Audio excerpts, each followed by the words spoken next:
Check it out. I picked up a whole bird, cut it in half, seasoned it. Gonna make this for dinner. Peep out the casty. It's a pretty big casty too. Look, just to give you guys an example.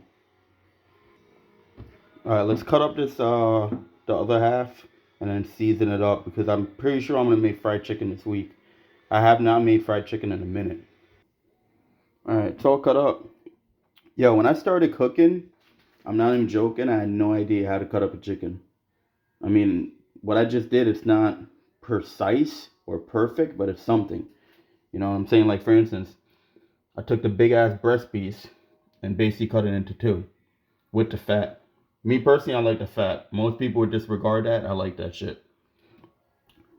Got the chicken wing right here. Got the leg.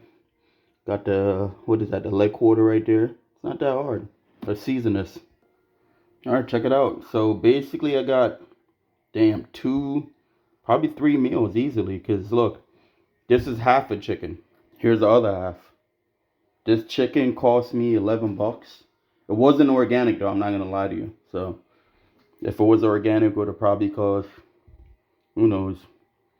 But out of the 11 bucks, dude, I got, this is at least two meals. This right here, fucking damn near three, four meals. Maybe even well more, you know what I'm saying? You can feed a whole tribe with this. Keep it a thou out.